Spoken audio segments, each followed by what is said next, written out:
Handicapper Steve here, handicapping the racing from Gulfstream Park here on Thursday. It is the 5th of January 2023. I'm going to look at the 7th race from Gulfstream, but before I get on to that, remember to please follow me on Twitter at Horse Racing Kid 5 for more selections for race courses around the world. The 7th race from Gulfstream. It's allowance optional claim purse $86,000 race for fillies, mares, 4-year-olds and upwards, which never won 12,000 once at the main claim starter or restricted race, or which never won 2 races. Claim price of $35,000. Excuse me. We have a field of 9 horses going to the track, the turf course to be exact. The distance of ground here of 2,400 meters, or the distance of ground of 1.5 miles on the Gulfstream Park turf course. 2,400 meters, 1.5 miles turf course. As you know, I absolutely love these long-distance races. Rails are out at 28 feet, so just keep that in mind.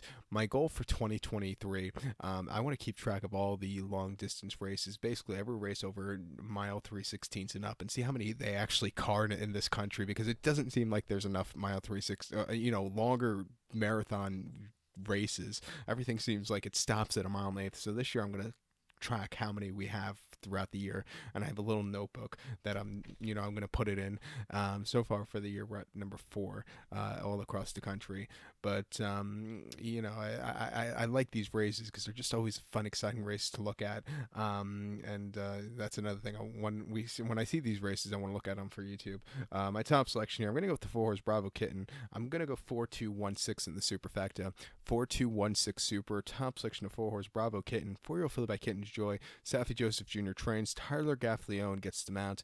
The horse's most recent outing came 3rd September, Kentucky Downs. A mile 5/16 in an allowance race, 166,000. First time facing older horses. First time going the longer distance of ground. He finished second by a neck that day, and he just had a little bit of a mid-pack position. He closed up a little bit late, but it wasn't anything spectacular. I think the quirkiness of Kentucky Downs really got to him. Coming here, refreshing off the bench at 1.5 miles, not the preferred trip to refresh off of, but I think he should get a good place to close up with, and I think he'd get the job done. 2-back Saratoga on the 12th of August, 1 mile on the turf course, optional 80. He finished 7th by 7 3/4 lengths that day, and he didn't break so well that day. He was a little bit wide, and he just was a little lackadaisical over that shorter trip of ground. And then at Saratoga, mile length on the inner and optional 80, he finished 6 by 4 lengths. He just stalked, but never got the good turn of foot. Some promising races came at Keeneland in the spring last year. 14th of April over the mile 16th allowance race, finished 2nd by 2 3/4 lengths, where he really closed up from mid-pack. Came back after that to run a mile 3/16 and optional 109, where he finished 2nd by 2.5 lengths. Again, he just couldn't get there, but he still ran his heart out. Training well in Palmettos. I'm going to give him a shot on the ticket. I think the 2-horse LAS Forte is your second likely winner for Ian Wilkes and Jose Ortiz. Most recently, over the about 1 mile in the 8th allowance race at Keeneland, he finished 5th by 9 lengths that day, and he just never really got going.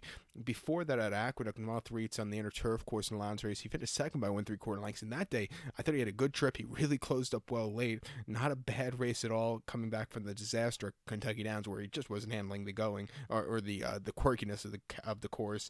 And then before that, he ran a very good place at Kentucky at Ellis, going 1 mile and 8th on the turf course.